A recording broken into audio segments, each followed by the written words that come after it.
Welcome to the newest edition of Tulsa Lil Jam. We are here tonight with my dad. And a lot of people don't know, this is actually my dad. He adopted me last week. I did. And to thank him, I said, hey, do you play music? He said, yeah, it's really depressing, emo style stuff. And you're really sweaty, by the way. Already. My hand. Anyone who knows me. Anyway, so Passion. it is passion. We're very excited to have Cliffdiver here with us tonight, guys, to celebrate this great show that's bringing Tulsa music scene to the world. And we're very happy to have you guys with us. So I'm going to stop talking and we're going to start rocking to Cliffdiver. Let's hear it. This song is called You Can't Kick Us Out of This Party. We're in Cliffdiver. Are you still seeing Greg, that orthodontist? That's the name of the song.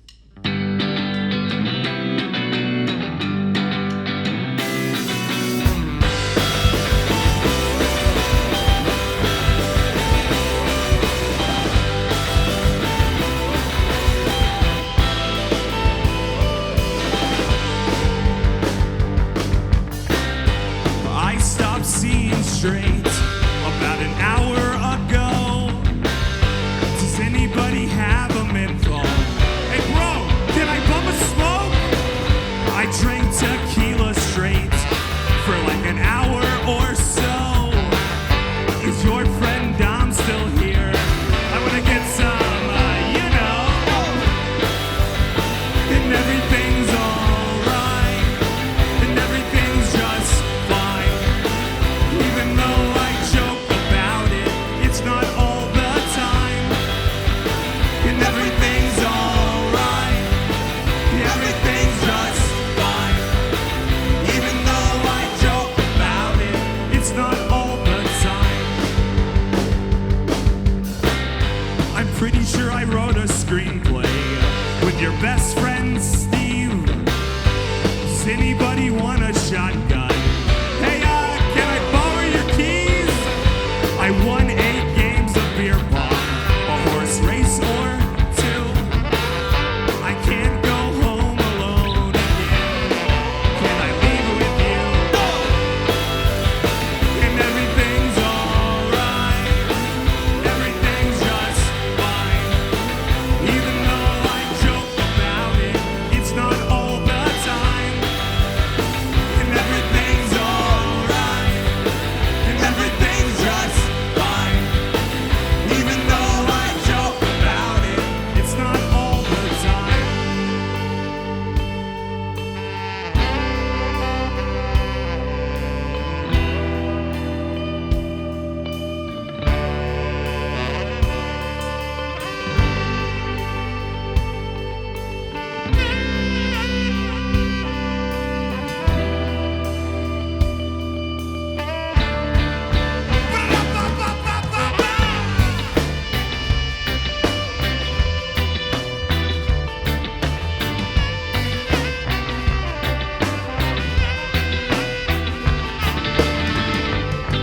And I can't stop now, and I can't slow down, 'cause then I'd actually have to work on myself.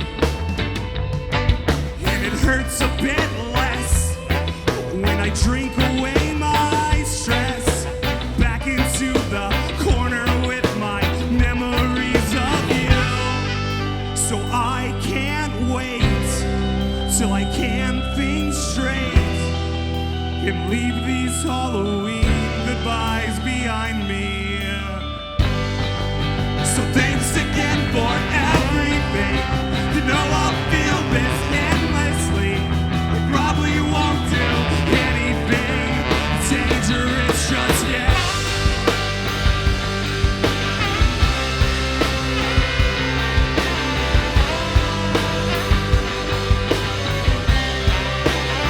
And everything's alright. And everything's just fine. And everything's alright. And everything's just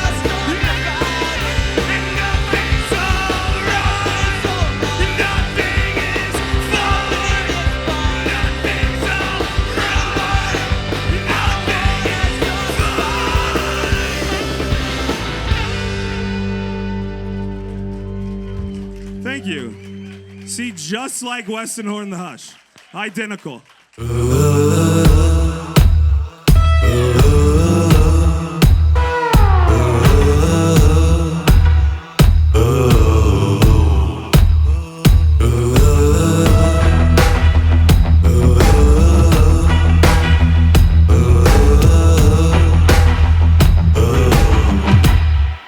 Let's meet Cliffdiver, actually. So we've got Joey Duffy and Matt Ealer. And you guys do what exactly? Oh, we know what you do, Joey, but Matt, what's the relationship you guys have with the band? Like me personally, play guitar and sing and try to help Joey. And you write. I do write. Yeah. Okay, that's kind of a big part that you Songwriter, didn't want yeah. to leave out. Yeah. He wrote most of our first EP. Okay, Almost so all of it. Then tell me about the very first song that we heard. It's You Can't Get This Party. We're in Cliffdiver. It's about something that happened to me a few years ago where I ran into an ex-girlfriend at a party when I was really in the spirit. It's for the young years. After a really messy breakup due to me failing to take care of myself in a mental health capacity. So we broke up because I was drinking too much. So this song's about running into her at a party when you've been drinking too much, trying to convince her that you're not drinking that much and that you're not even worried about the breakup. And it's that whole like, no, it's fine, I'm great. You see how well I'm doing? I won all these drinking games and doing great, everything's fine. Like that's that idea. It's our whole next EP is a story about like a mental breakdown I had a couple years ago and about how I maneuvered my way out of it again. So I think what I like that's different about having you guys on, for instance, is everybody when we had Casey Steffen on, there was some really amazing in-depth story behind a lot of the songs and how they came to be, and they got fleshed out and how they became what they became. And art is art, whichever way it is. So your genre is different than what we've had on before. And the lyrics, though, what attracted me was some of the lyrics were so, like, both hysterical and just gut-wrenching at the same time. And that's what art is, though. It's about you have to put those feelings out there, those truths out there, partly to help share your story with other people who might respond well to that and understand that and feel a connection to that, and also to like grow as artists and human beings as well. So I think it was like, for me personally, I think it's cool to have that sort of depth in the music. we just want people to know that they're not alone, and because for so much of America, like mental health is still a stigma. There's a big stigma to you saying like, if I said I'm bipolar in a job interview, they'd be like, whoa, okay, calm down, because there's all these negative connotations, and we want through our music to show a different side of that yeah, there's this darkness, there's this pain, there's this torment, but in the end there's still hope, and we want to tell other people that don't give up, like it could get better. Yeah. And that's a big part of like my personal story, so we just want to help people. That's it. It's a good time. I love it. Tell me about the next song. This song is called You, Sir, Are Obviously Not a Golfer. I told you. Are you insulting me because I am a golfer? It's a tribute to that Big Lebowski when you're obviously not a golfer, man. Yeah. Okay, cool. I look forward to hearing that one. This episode of Oil Fire's Tulsa Little Jam is brought to you in part by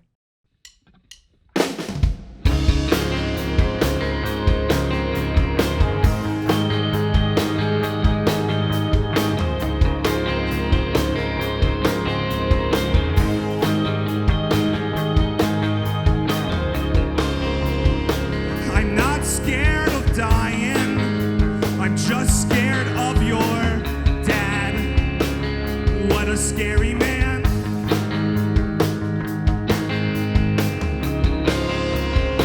I drove by your apartment with my lights off again. I'm sorry about that. And I watch for the door so closely. Swept your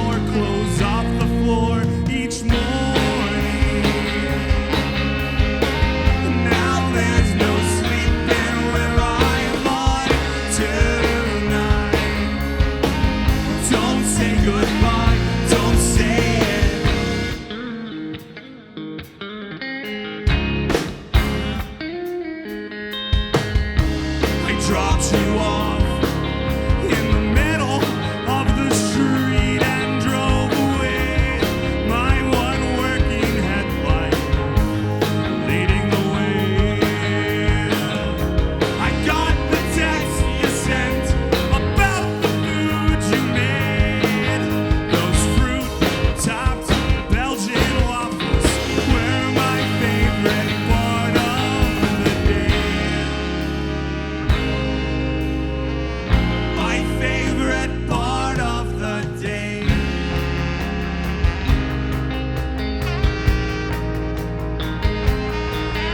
And I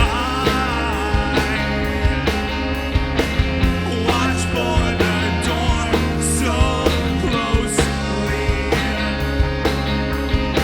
Swept your clothes off the floor each morning. Now there's no sleeping where I lie tonight.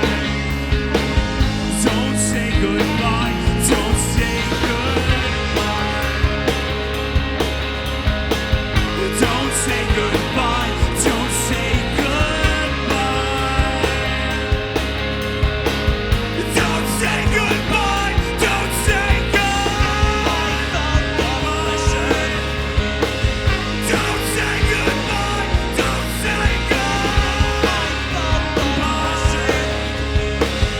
Don't say goodbye, don't say it. I lied, they were still screaming in that one too. Thank you. This episode of Oil Fire's Tulsa Little Jam is brought to you in part by. Tell me about the genesis of you, sir, are obviously not a golfer. Which, by the way, the titles that these guys have for their songs are amazing. They didn't play it tonight. They have another song called Teaching a Narwhal Empathy, which is, We have a new one called I Think All My Problems Started the First Time I Saw Cameron Diaz in The Mask. 'Cause that's true. fantastic. That's when it all started going downhill. So how did you, sir, obviously not a golfer, come up? That's just a simple song about a girl. I mean, there's really not that much to it. Is she here? Yeah, that one. She is here. Hi, Ashley. Her name is Ashley. Ashley, they're not afraid of dying, but they're apparently afraid of your dad. Oh, he knows it. That's That is a very scary man. It's a scary man. We're making a music video for that next month. We're that's really excited. amazing. That was the single from the first EP, and like Joey said, we're gonna make a music video for that one. I did say that. So Moments that'll be ago. It fun. was like a Things to second look ago. forward Yeah, to. super. Well, Matt had already written several songs when the time I joined the band. I joined about 8 months ago. They've been working on music for like what, about a year and a half. You and Spencer. Yeah, most of the songs from the first EP I wrote probably 3 to 4 years ago, and I've just kind of been sitting on them. They've been in my back pocket, so to speak, and then got these guys together and decided to kind of bring some new life to them, and I think it worked. There was Joey no really screaming at that connected point. well. He connected with the lyrics well, and he actually came up with a new title, the Big golf. Lebowski reference and everything. So Was it he's the original? song title guru. Yeah, But or something like that. Don't give Joey too much credit. yeah, We have another one called "It's Dangerous Trust me, I know Business: now. Watching Romantic Comedies Alone in Your Apartment." That's another song we're working on. Like, the titles are longer than the songs. Well, not that last one. That was like 7.5 minutes, but you know. All right, so tell me about the next song we're about to hear. The next song, Whatever Happened to $2 Mimosas at Elwood's, is about a reflection on a breakup. It's about you remembering the good times. So the first part of the song is like, I don't know what I was doing, and then I met this girl who offered me direction and hope and guidance. Because I was diagnosed with bipolar until I was 25. I'm 31. So the last 6 years have been madness, to say the least. But it was about this breakup, and it's about how I just went completely off the rails when it happened. Like when it was done, I didn't want to think about it anymore. I couldn't deal with it because I couldn't figure out how to get my stuff together. Because at that point, I didn't know what I was doing. I was like 26 years old and scared and You just didn't know out of the army everything and- at 26? You didn't know everything? No, I know. I mean, you I did, did. right? Good Lord. All right, well, I'm looking forward to hearing that. This episode of Oil Fire's Tulsa Little Jam is brought to you in part by.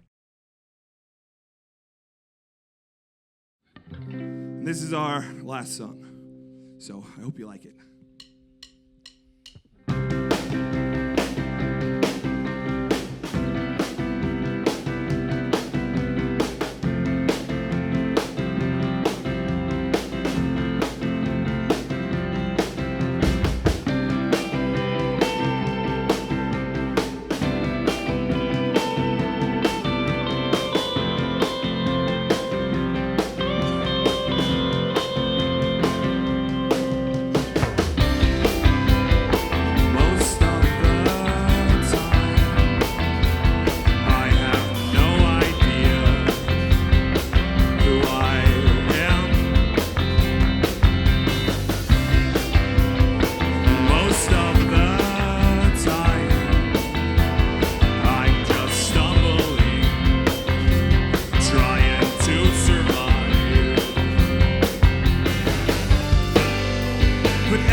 This time, I always blamed you. Because if it was your fault, then I wouldn't have to change. I don't really think I'm capable of that right now. Could I find myself in the breakdown? And if we fell from these heights, could I find myself in the breakdown? Eventually, I'll get it right. Get a therapist and sleep at night. Until then, I'm swimming for dry land. I even went to church again. It seems some bruises God can't mend. Nothing's really going as I planned. And I know that I should let you go, but I just can't seem to, so maybe I can drink you off my mind. And I know that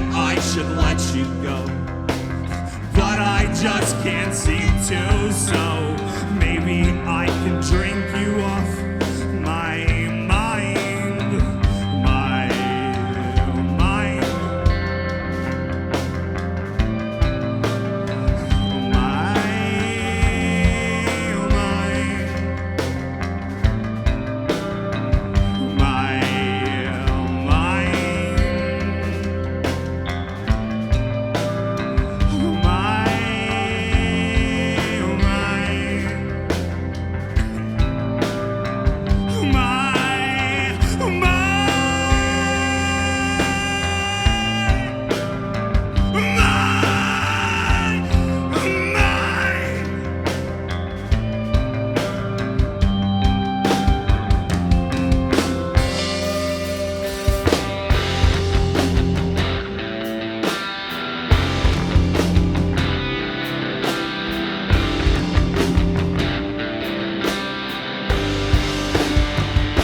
I feel like blacking out, forgetting all this stress, empty conversations.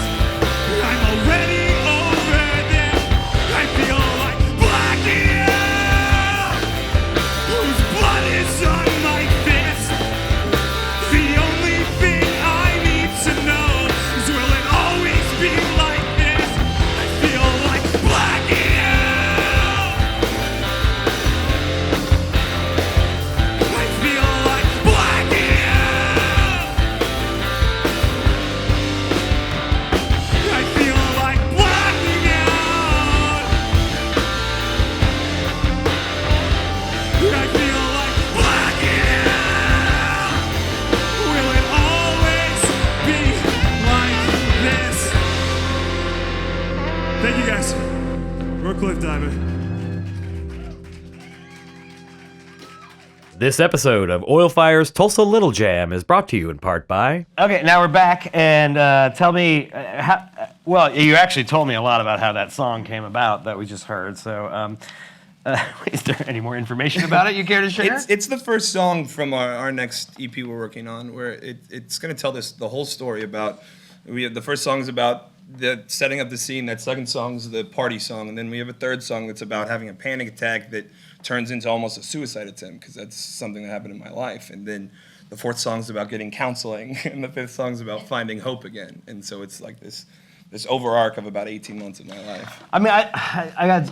Well, we're gonna get serious here because I think it's incredibly. What I love about this conversation right now is because it doesn't always have to be like all fun and games and you know, funny host, blah blah blah blah blah. Because this is important to me, because with especially the movement that you've seen people like being more open and offering their friends or anybody, strangers, letting you know, I am here if you need somebody. That's been a big wave over the last like year, I think, which it should always be that way. We should always be there and open and not put that stigma that you said has existed on mental health. Yeah. It's just like you shouldn't be afraid to talk about that stuff. How are we supposed to become better people if we're not able to actually open our mouths and say what bothers us? Because what bothers me may also bother you, but you never have the nerve to actually say anything about it because you didn't think there was anyone else that identified with that. And I think that's another reason why this show, I was so honored when I was asked to be a part of this show, was because being able, it's not just about teaching kids in the next generation how to play music. It's about how to understand the art form in general and how it can help us grow as human beings in anything that we do. Like I said, not just musicians, but just as people. It allows everything else to kind of go away, and then you can hear these ideas, these thoughts that maybe when you think about just outside in the quiet part of your mind, that's when it gets terrifying. You push it all away and you don't talk about it because it's terrifying. But music allows you to unknowingly open yourself up and hear these ideas and these thoughts and realize that you're not alone in a way that you wouldn't have thought of it before, because it tricks you into actually, like, it opens that part of your soul that you try and keep away because it hurts. Yeah. So the music lets you open it up and have a release, and that's why some practices I'll come in and be like, I'm gonna work through some demons tonight, boys, and we just scream a lot. It's very and, apparent. but it's been the best thing that ever happened to me. To me, that's inspirational. To know that you can do that and whatnot I think that's important for the next generation to not be afraid of that, and to know that they have an outlet. And I know the Woody Guthrie Center actually, Branjay, for instance, who's another amazing talent locally. The Queen, Branjay, actually, she was talking about how the things that they work through with the kids in the program that they have here at the Woody Guthrie Center, to be honest, in the poetry that they write and stuff like that turns into lyrics for music perhaps and stuff, and the stuff that some of these kids say and whatnot is incredibly profound, but adults don't listen. And why? Why not? Why would we not listen to that? That's exactly when we should be listening. Cognitive dissonance is a scary thing. When people are reached with new ideas or of how they don't think the world should be, it scares them. Yeah, I don't want to listen to you. Okay, so you see what I did there? I do. Hey-oh, zing. So thank you guys. Cliffdiver, everybody. Thank you. Cliffdiver.